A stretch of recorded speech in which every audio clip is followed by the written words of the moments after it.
You know that feeling. You land somewhere new, maybe Hong Kong, Mhm. and just boom.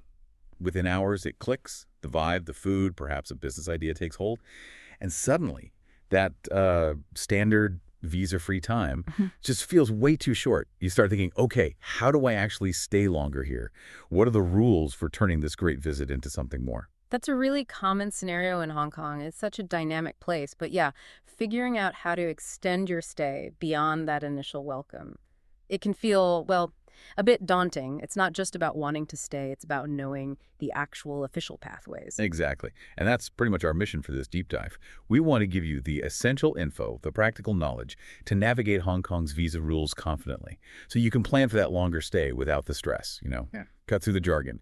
We're digging into the Hong Kong visa guide, beyond 30 days, and our source here is moveinstay.com. These folks are new to this. They've been helping business travelers and expats find places across Asia for over 25 years. Short stays, long stays, work rentals.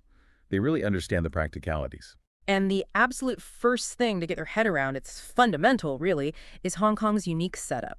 Its visa system is totally separate from mainland China's. Completely distinct. This isn't just like a small detail, it's crucial. Having a Chinese visa, it gives you exactly zero automatic right to enter Hong Kong. Zero. Wow, okay, and that distinction is so important. Why is that? I mean, why does Hong Kong have its own separate immigration rules? Well, it all stems from its status as a special administrative region, or SAR. This basically gives Hong Kong a high level of autonomy in most areas, except for defense and foreign policy. And immigration falls squarely under its own control. It lets Hong Kong tailor its policies to its specific economic needs, to attract the talent and investment it wants separate from the mainland. It's key to its role as a global hub. That makes a lot of sense. Okay. So setting that aside, the good news for many people is that you can often enter Hong Kong without a visa, at least for a short while. That's the starting point for most visitors, right? Absolutely. The visa-free entry policy is quite welcoming for tourism, short business trips, visiting family. But, and this is a big but, how long you get visa-free really depends on your passport. It varies a lot. For example, British citizens get a pretty long stretch, up to 180 days. Then you have places like the US, Canada, Australia, Japan, Germany. They typically get up to 90 days. But then citizens from, say, Thailand or Indonesia, usually just 30 days. Okay, so definitely not the same for everyone. Step one is always checking the official rules for your own nationality. Yeah. You can't just assume.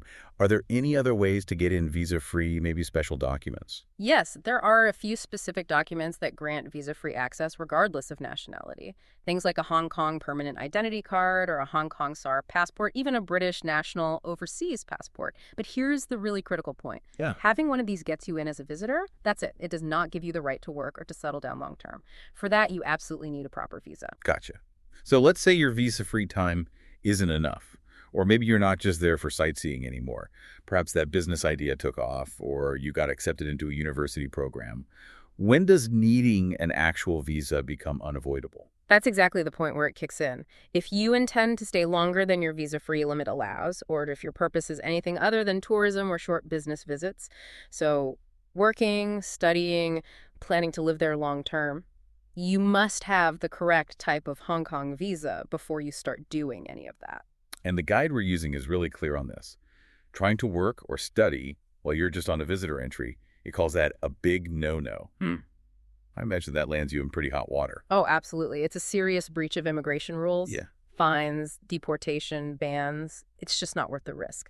So assuming you know you need a visa, the next step is understanding the different types available. Right. So for people who definitely need one, that job offer came through, or they're starting a degree, what are the main options? What kind of visa categories does the guide talk about? They lay it out pretty clearly based on your main purpose.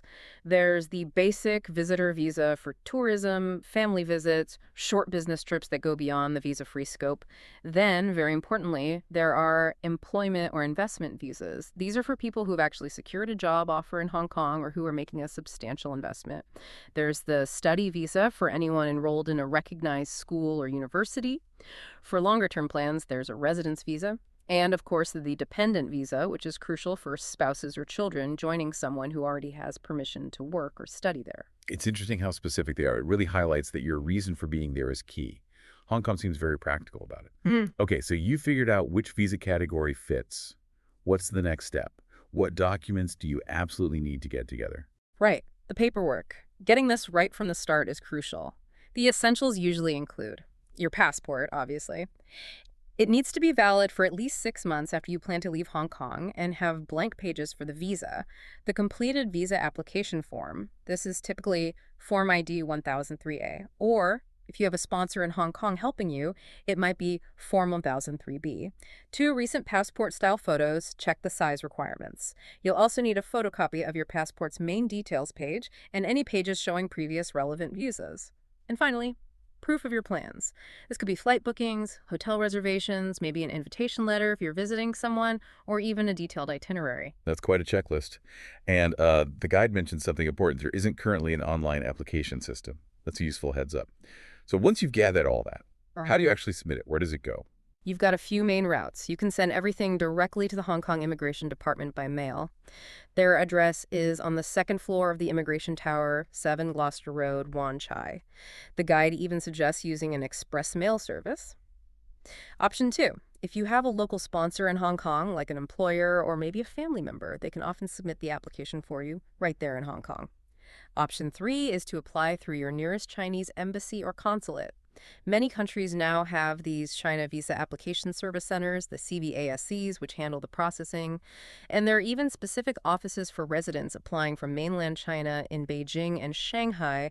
There are dedicated HKSR government immigration divisions. And here's a really interesting practical tip from the guide, especially if you're mailing it directly. You can apparently fax your application form and documents. First, the number is 852-2824-1133. This might get the ball rolling faster, but you must still send the original documents by airmail right away. That's kind of a quirky mix, faxing ahead, but potentially useful. It is interesting, isn't it? It shows they value getting the information quickly, even if the formal process waits for the originals. And you mentioned sponsors. Having someone on the ground in Hong Kong can definitely smooth things out. A sponsor can submit the application, maybe handle the fee payment, and act as a local contact point. They'll need to provide their own ID and proof of their status in Hong Kong, of course. Okay, makes sense. So paperwork ready, submission route chosen. What about the cost? What do these visas typically set you back? Well, the fees themselves are generally quite reasonable, though they vary. A standard visitor visa is HK $230. That's around, $23-30? That's around, 23 sterling? A transit visa is even less, HK $120, about £12. But these are the base Hong Kong government fees. The total cost can change depending on how and where you apply. Right, so it's not just the base fee. What are the other potential costs and how do you actually pay? Exactly. It depends on the channel. If you mail it directly to the immigration department in Hong Kong, you usually need to include payment as a cashier's order or a bank draft payable to the HKSR government. If your sponsor submits it in Hong Kong, they can often pay in person using cash, EPS, a local debit system, or a check when they collect the visa. If you apply via a Chinese embassy or a CVASC, they'll have their own payment methods, usually credit card, debit card, or cash. And this is where the extra costs come in, applying directly to Hong Kong. Just the base visa fee. Going through an embassy or a CVASC, you'll pay the base visa fee plus their service fee and potentially a communication fee if they have to liaise with Hong Kong. And obviously, exchange rates can affect the final price in your local currency. Okay, that clarifies the cost side. Now, the big question everyone always asks, how long does it all take? What's the waiting game like? Yeah, processing times, they do vary. Patience is needed. If you apply through a Chinese embassy or CVASC, the standard turnaround is often around 4 working days. They might offer faster service for an extra fee, but it's not guaranteed. However, if you apply directly to the Hong Kong Immigration Department, or if your application gets referred to them by an embassy, you should plan for at least 4 weeks. So about a month. And remember, that clock only starts ticking once they've received all your correct documents. Missing paperwork just delays everything. A whole month.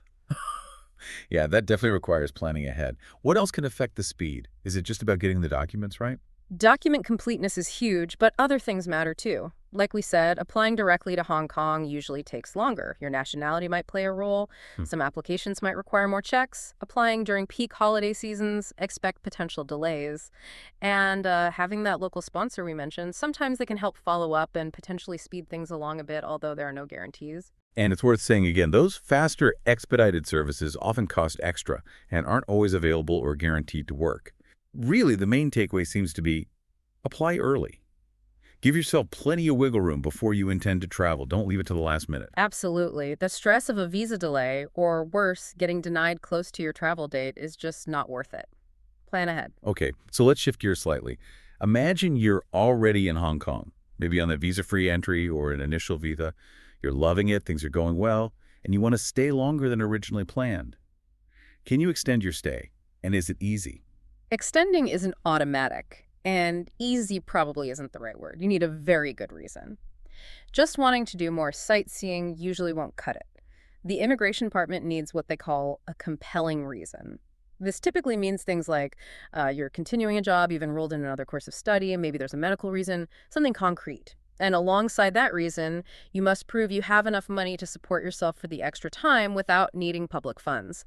Financial stability is key. Okay, a compelling reason plus proof of funds.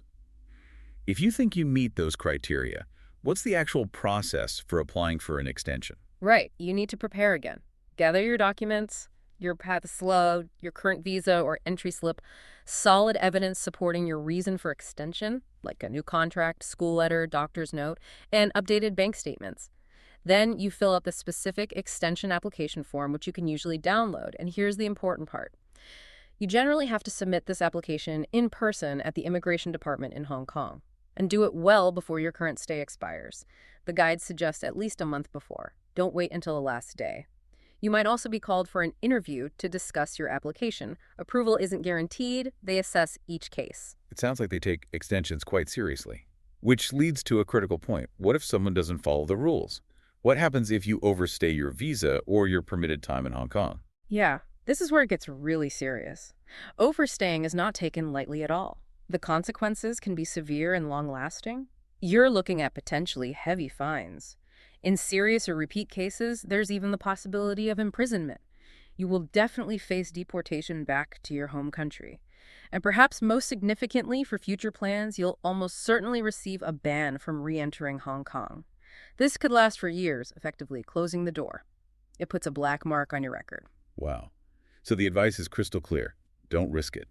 If you're unsure about your status, if you think you might need an extension, get official advice before your time runs out.